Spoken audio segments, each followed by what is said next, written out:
대한민국 모든 국민이 승리하는 그날까지. 안녕하십니까, 알뜰맨입니다. 자, 제가 오늘 분석할 기업은요, 싸니까 믿으니까 인터파크니까. 저와 함께 공부하시는 홍희영님께서 요청하신 기업이기도 합니다. 물론 저희 구독자님들께서도 이렇게 댓글로 어떤 기업 좀 알아봐 달라 말씀을 해주시면은 거기에 맞춰서 컨텐츠 만들어 드리도록 할게요. 자, 그리고 제가 또 흥미를 끌었던 부분이 지금 상장된 이커머스 기업 중에서는 인터파크와 다나와가 있지만 상대적으로 다나와는 그래도 주목을 받았는데 코로나19로 인해서 뭐 언택트라던가 인터넷 쇼핑몰의 매출이 올라갔을 때 다나와 같은 경우에는 그래도 집중을 받았어요. 그런데 인터파크는 조명을 받지 못했거든요. 그런데 정말 흥미롭게도 지금 이렇게 저한테 요청을 해주신 홍희영님께서도 말씀을 해주시기로는 그러니까 지난주 금요일 2020년도 7월 17일 날 금요일에 외국인과 기관들이 들어왔다는 거죠. 왜 그럴까? 도대체 이 기업의 모멘텀은 무엇일까? 저도 굉장히 궁금해졌거든요. 그래서 인터파크라는 기업 함께 알아보도록 하겠습니다. 기업 리포트를 찾아봤어요. 그런데 이 기업 리포트에서는 안타깝게도 2020년도 1월에 나와 있는 리포트가 마지막이었습니다. 최종적으로 나온 리포트를 가지고 제가 말씀을 드리려고 하는데요. 여기 나와 있는 이 실적 추이 및 전망은요, 인터파크 및 이베스트 투자증권 리서치 센터에서 나온 자료를 가지고 만든 그것을 제가 발췌해서 가지고 왔습니다. 자, 이렇게 보면은요, 우리가 여기서 봐야 될 거는요, 연도별 매출을 한번 보자고요. 단위는 10억 원 단위입니다. 4,825억에서 점차적으로 올라가는 건 좋아요. 그런데 2019년도 이건 뭐 예상치긴 하지만 1월이기 때문에 완벽한 2019년도는 아니지만 예상치로만 볼게요. 지금은 2019년도 예상치는 5,451억이었어요. 그런데 2020년도, 그러니까 올해의 예상치는 5,487억이 될 것이다 라고 전망을 했습니다. YOY를 봤었을 때는요, 2019년도 같은 경우에는 3.1% 정도는 상승할 거다라고 예견이 되었지만 2020년도에는 더 낮아질 것이다 라고 예견을 했어요. 물론 지금 봤었을 때는 더 낮아질 수도 있습니다. 이건 예상치니까요. 당시 예상을 했었을 때는 코로나19가 이 정도로 여파가 크게 될 것이다 예측하기는 어려웠을 거니까요. 이 수치가 1월 20일 날 나온 수치이기 때문에 코로나 사태에 그렇게 직접적으로 영향을 받은 수치는 아니기 때문에 아무래도 2020년도의 예상치는 수정이 될 것 같다라는 생각이 들긴 했습니다. 여러 개 중에서 상위 3개 정도만 집중적으로 보도록 하겠습니다. 첫 번째로는 아이마켓 코리아입니다. MRO로 체크가 되어 있고요. 이 MRO는요, 산업용 소모자재, 전자상거래업을 하는 부분입니다. 7,621억으로 가장 많았어요. 그 다음에 주 인터파크 해가지고 전자상거래업, 우리가 흔히 쉽게 생각하는 쇼핑몰이라고 생각을 하시면 됩니다. 4,714억의 자산 총액을 가지고 있었고요. 안현케어입니다. 의약품 도매업 부분을 하고 있고요. 2204억의 자산 총액을 가지고 있었습니다. 그래서 이렇게 쭉쭉 뭐 공연부터 시작해서 여러 개 정말 많은 계열사들이 있어요. 그러니까 이렇게 있다라는 거는 여러분들께서 공시에서 확인이 가능하시고요. 보통 이렇게 되어 있다라고 확인을 하시면 될 것 같습니다. 자, 그 다음 사업의 내용은요, 제가 굳이 뭐 여기서 뭐 있어요 하는 거는 의미가 없을 것 같아요. 왜냐면 여러분들도 다 알고 있는 부분이기 때문에 저는 그래서 이번에는 공시에 있는 부분을 그냥 긁어왔습니다. 지배회사 및 연결 종속 대상 회사 사업 내용을 보면은요, 먼저 전자상거래업을 볼 수가 있습니다. 여러분들이 많이 아는 그 부분이에요. 인터파크 인터넷 종합 쇼핑몰인데요.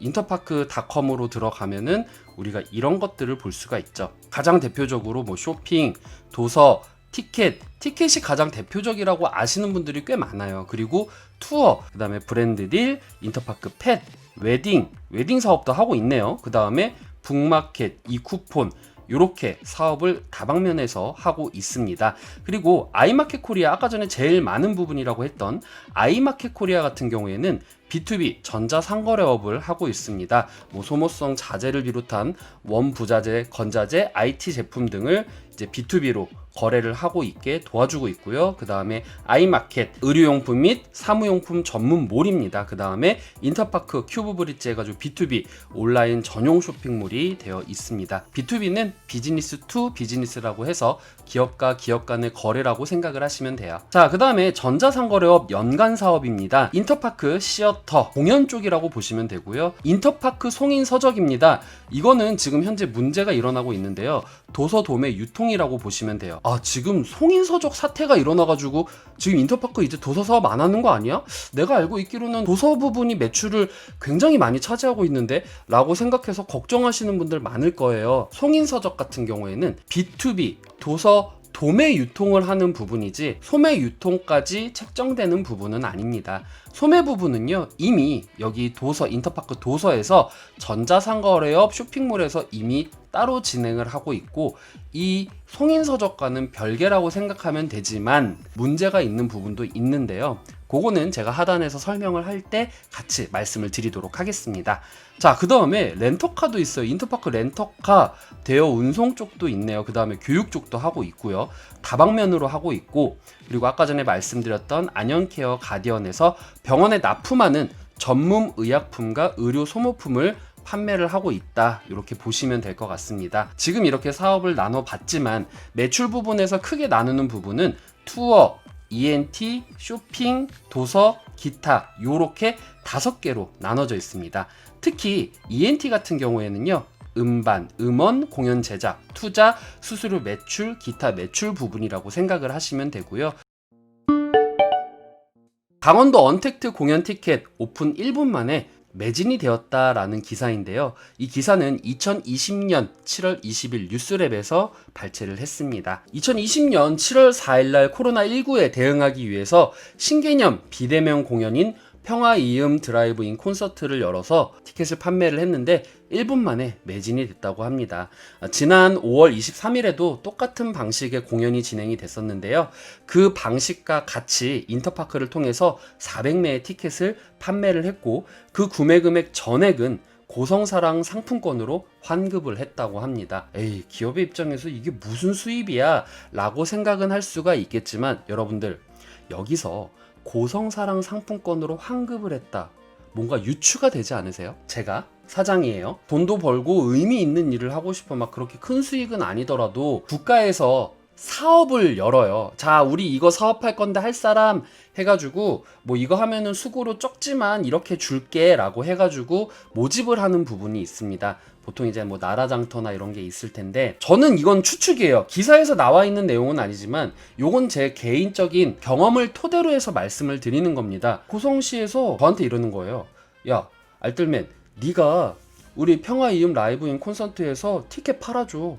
그래서 그거 판 수익금을 전부 고성사랑 상품권으로 환급을 해서 우리 지역 시민들이 도움이 될 수 있게 해줘. 이거 우리 고성시 사업이야. 고성시 사업 부분에서 우리가 쓸 수 있는 돈이 이 정도 있으니까 이 정도는 수고비로 줄게 해서 하는 경우가 있습니다. 물론 이 방법이라고 하는 게 아니에요. 이럴 가능성이 있다라는 거죠. 기업의 입장에서도 남는 장사 해야죠. 네.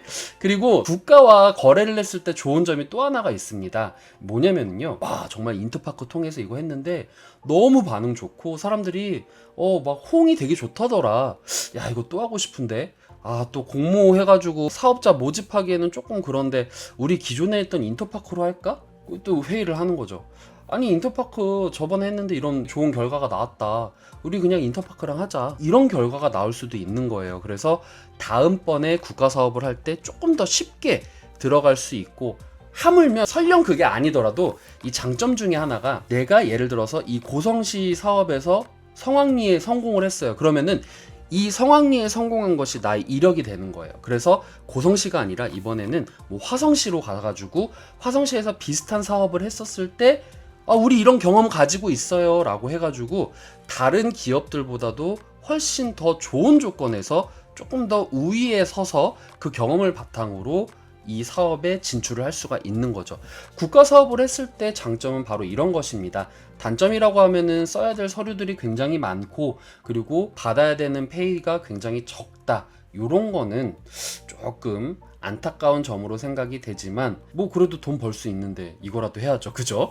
특히나 이제 작은 기업들 같은 경우에는 사활을 걸고 한다고도 합니다. 결과적으로는 굉장히 큰 성공을 거뒀다고 생각을 해요. 이 코로나로 인해서 지역 사회에 대한 뭐 여행이라던가 이런 것들이 되게 어렵잖아요. 특히 이번에 제주도 사건도 그렇고. 그렇지만 우리가 서로의 이런 방역 수칙을 지키고 드라이브를 통해서 안정적으로 감염 없이 이렇게 여행을 통해서 이 고성군에 가서, 이 공연도요 어떻게 하는 거냐면은 드라이브인 방식이라고 해가지고 안전하게 우리가 이 차 안에서 공연을 보기 때문에 감염의 위험성이나 이런 거는 현저히 떨어지겠죠. 여기에 오신 분들이 당일날 소비한 금액이 1억 5천만 원에 달하는 것으로 조사가 됐다고 해요.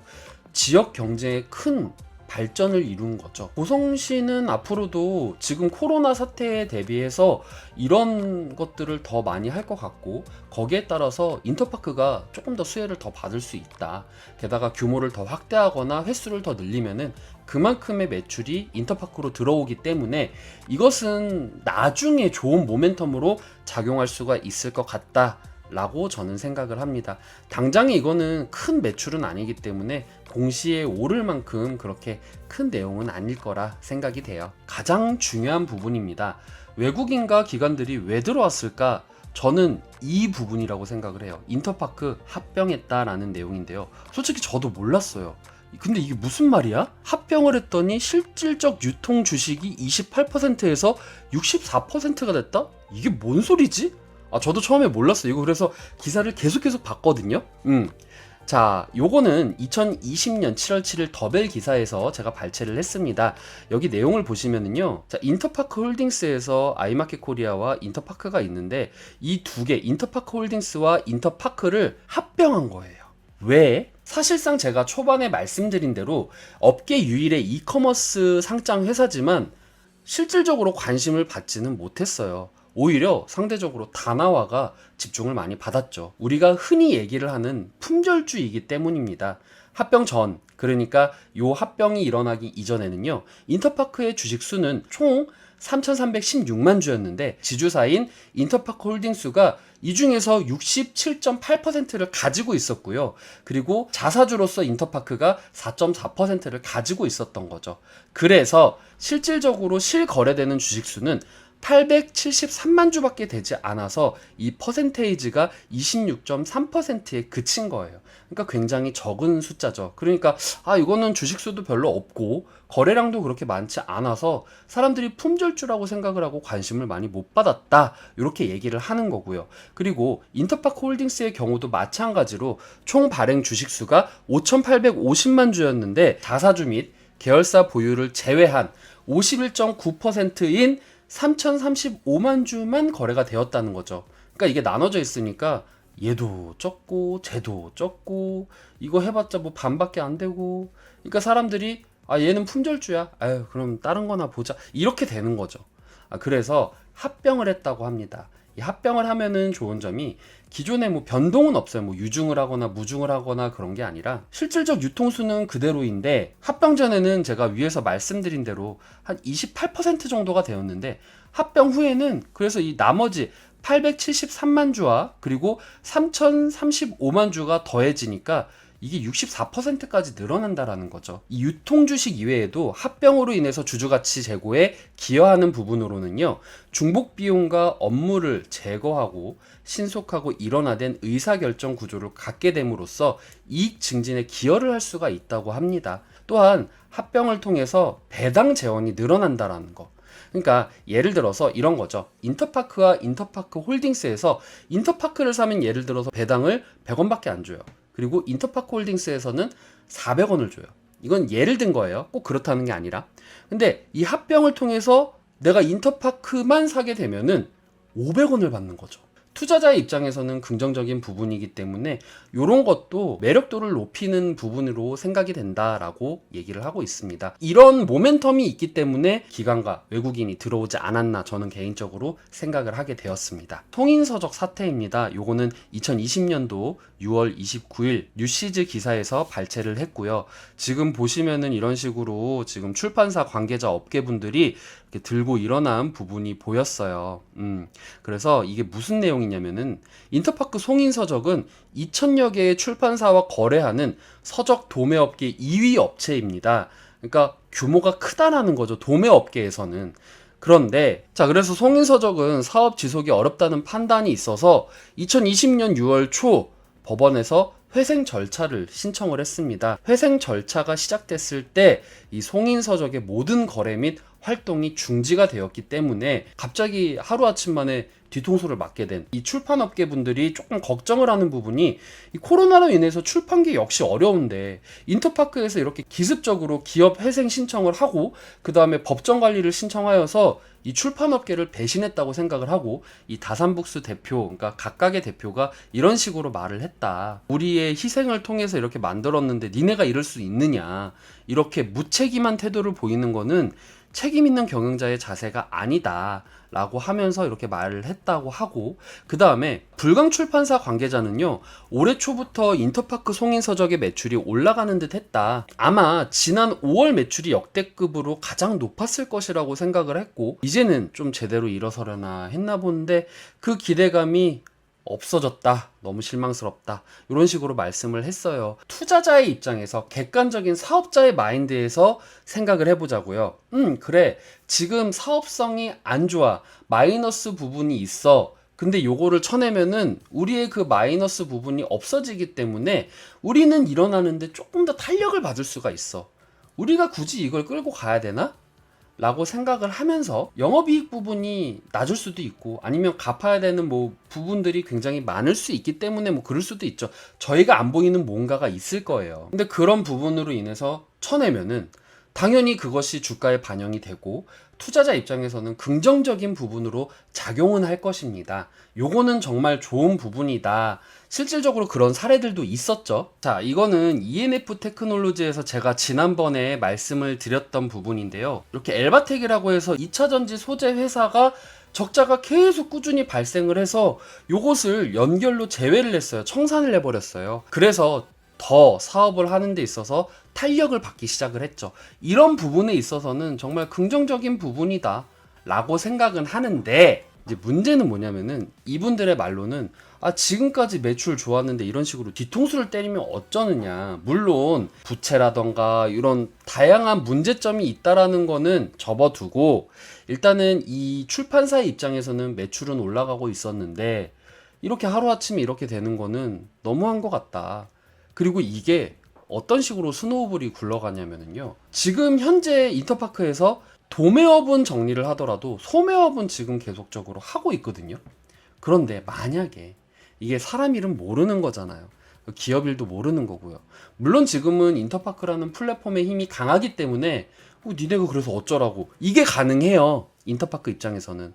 그런데 혹시라도 이 출판사의 힘이 막강해졌을 때, 유통업계 쪽이 아니라 출판사의 힘이 막강해졌을 때라던가 아니면 인터파크 말고 교보문고라던가 알라딘 뭐 이런 부분들이 있겠죠. 이런 부분이 만약에 예를 들어서 특히 교보문고가 그거 잘하는 걸로 알고 있거든요. 출판업계가 힘들면은 교보문고가 좀 도와주려고 하고 약간 서로 상생하려는 분위기가 있어 보이기는 해요. 교보문고에서 현업으로 일하시는 저희 대학교 선배님의 그런 말씀을 듣고 말을 하는 개인적인 사견입니다. 요거는. 그러니까 제가 봤었을 때 교보문고에서 이렇게 큰 문제가 일어나지는 않았었고 그런 면으로 봤었을 때 제가 봤었을 때는 요거는 교보문고가 또 아닐 수도 있다. 교보문고 신사업으로 뭐 송인서적을 뭐 예를 들어서 이렇게 떠 안았다 이러면은 출판업계 쪽에서도 예를 들어서 인터파크에서는 이런 행사 안 하는데 다른 데에서는 내가 뭐라도 내주면서 해줘야지 이런 식으로 안타깝게 생각하시는 분들이라면 당연히 우리를 도와주신다고 했는데 나라고 더 안 도와주겠어요? 그러면서 이제 출판업계끼리 뭉쳐서 우리 인터파크한테는 뭐 아무것도 해주지 말자. 쟤네가 이렇게 했는데 이렇게 될 수 있다라는 것도 염두를 하고 싶다. 요거는 물론 이제 큰 머나먼 미래예요. 하지만 여기 보시면은 출판사 2,000여 개, 이 2,000여 개가 모이면은 그래도 뭐라도 하지 않겠습니까? 그러니까 이건 좀 머나먼 얘기가 될 수도 있고 당장 코앞의 얘기가 될 수도 있겠지만 이런 위험적인 리스크는 있다라는 것을 저는 생각하고 싶어요. 대화라던가 이런 의견 교류를 통해서 서로 그래도 좀 양보할 수 있는 그런 결과를 냈으면 어땠을까라는 그런 좀 아쉬움이 남기는 합니다.